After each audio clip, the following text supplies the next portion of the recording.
Hello friends, எல்லோரும் எப்படி இருக்கீங்க? இன்றைக்கி நம்ம வீடியோவில் 2 கப் சாதம் வச்சு நம்ம கூட கொஞ்சம் ரவையை சேர்த்து நல்லா டேஸ்டியாக நம்ம வடை செஞ்சுருக்கோம்.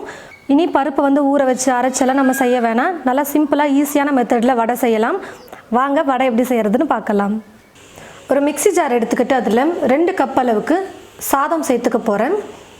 சாதம் நீங்கள் பழைய சாதமோ இல்லை சுடு சாதமோ எது வேணாலும் சேர்த்துக்கலாம்.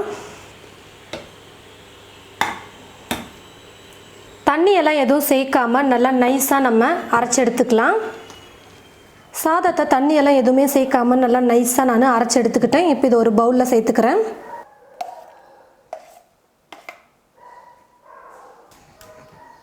அரைச்சி வச்சுருக்கிற சாதத்தை கூடவே ரவையை சேர்த்துக்க போகிறேன். சாதம் எடுத்த அதே கப்பில் நான் ரவை 3/4 கப் சேர்த்துக்கிறேன். வறுத்த ரவை, வறுக்காத ரவை, எந்த ரவை வேணால் நீங்கள் சேர்த்துக்கலாம். தயிர் 1/4 கப் சேர்த்துக்கிறேன். ரவை சேர்த்து செய்யும்பொழுது தயிர் கூட சேர்த்தோம்னா டேஸ்ட் நல்லா சூப்பராக இருக்கும். உப்பு தேவையான அளவுக்கு சேர்த்துக்கிறேன். இப்போ எல்லாத்தையும் சேர்த்து நல்லா மிக்ஸ் பண்ணி விட்டுக்கலாம்.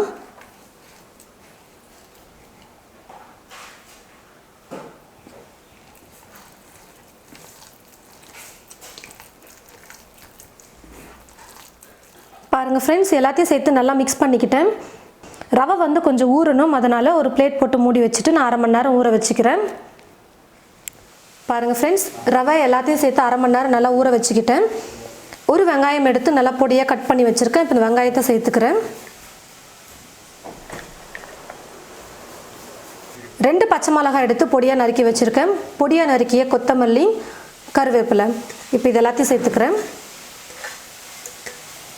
இது கூடவே நீங்கள் மிளகு கூட கொஞ்சம் கொரகொரப்பாக இடித்து கூட சேர்த்துக்கலாம். காரம் கொஞ்சம் அதிகமாக சாப்பிட்ற மாதிரி இருந்தால் நீங்கள் எக்ஸ்ட்ரா ஒரு பச்சை மிளகாய் கூட சேர்த்துக்கோங்க.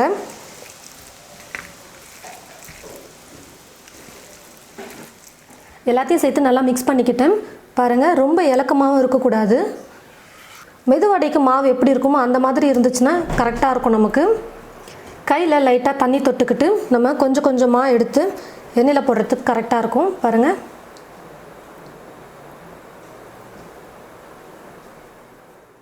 கடாயில் எண்ணெய் ஊற்றி வச்சுட்டு எண்ணெய் நல்லா காஞ்சிருச்சு. இப்போது கையில் லைட்டாக தண்ணி தொட்டுக்கிட்டு கொஞ்சம் கொஞ்சம் மாவாக எடுத்து நம்ம மெதுவடை எப்படி நம்ம எண்ணெயில் போடுவோமோ அதே மாதிரி எடுத்து போட்டுக்கலாம்.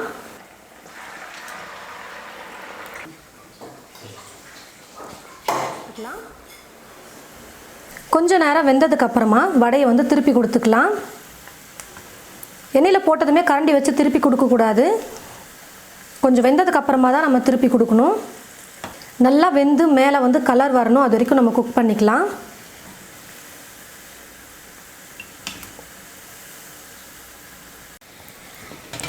வடை நல்லா வெந்து மேலே நல்லா கலர் வந்துருச்சு. இப்போ நான் எடுத்துக்கிறேன்.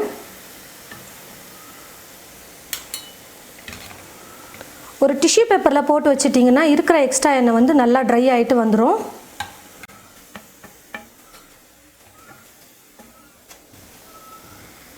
இதே போல் மீதி இருக்கிற எல்லா மாவையும் வடையாக செஞ்சு எடுத்துக்கலாம்.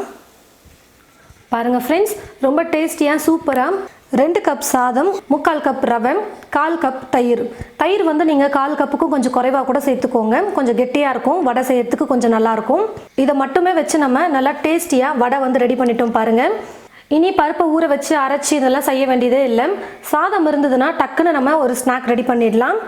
நல்லா மெது வடை மாதிரி சூப்பராக வந்திருக்கு. பாருங்கள், சாதத்தை வச்சு வடை சூப்பராக ரெடி பண்ணிட்டோம். சாப்பிடவும் நல்லா டேஸ்டியாக இருக்கும். உங்களுக்கு வடை மாதிரி செய்ய வரலனாலும் பரவாயில்ல, நீங்கள் போண்டா மாதிரியும் செஞ்சுக்கலாம். பாருங்கள், நல்லா சூப்பராக குண்டு குண்டாக போண்டாவும் செய்யலாம். உங்களுக்கு எந்த மாதிரி பிடிச்சிருக்கோ அந்த மாதிரி செஞ்சுக்கோங்க. மேலே பார்த்தீங்கன்னா நல்லா கிறிஸ்பியாக, உள்ளே நல்லா சாஃப்டாக இருக்கும். ரவை சேர்த்துருக்கிறதுனால மேலே நல்லா கிறிஸ்பியாக இருக்கும்.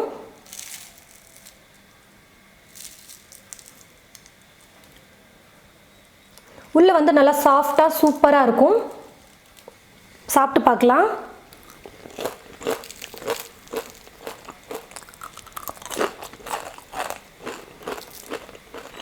நல்லா மொறு மொறுன்னு மேலே உள்ளே நல்லா சாஃப்டாக வடை செம்மையாக வந்திருக்கு. உள்ளே பார்த்தீங்கன்னா நம்ம சாதம் வச்சு தான் செஞ்சுருக்கோம் அப்படின்னு தெரியவே தெரியாது. பாருங்கள், சாதம் போட்டு தான் செஞ்சுருக்கோம் அப்படின்னு கண்டிப்பாக யாருமே கண்டுபிடிக்க மாட்டாங்க. அந்த அளவுக்கு வடை நல்லா பர்ஃபெக்டாக சூப்பராக வந்திருக்கு. வடை வந்து நல்லா பர்ஃபெக்டாக வரத்துக்கு ஒரே ஒரு டிப்ஸ் தான், கொஞ்சம் மாவு வந்து கொஞ்சம் கெட்டியாக இருக்கிற மாதிரி பார்த்துக்கோங்க வடை வந்து தட்டி போடுறதுக்கு. நீங்களும் இது போல் சாதம் ரவை இருந்ததுன்னா உடனே போய் இந்த ஸ்நாக்ஸ் செஞ்சு பாருங்கள். செஞ்சு பார்த்துட்டு எப்படி இருக்குன்னு மறக்காமல் கமெண்ட் பாக்ஸில் வந்து கமெண்ட் பண்ணுங்கள். இந்த வீடியோவை மற்றவங்களுக்கும் ஷேர் பண்ணுங்கள். இது போல் நிறைய ரெசிபீஸ் பார்க்க தமிழ் ஃபுட் மசாலா சேனலை மறக்காமல் சப்ஸ்கிரைப் பண்ணிக்கோங்க. கூடவே பக்கத்தில் இருக்கிற பெல் ஐக்கானை கிளிக் பண்ண மறந்துடாதீங்க. தேங்க்யூ.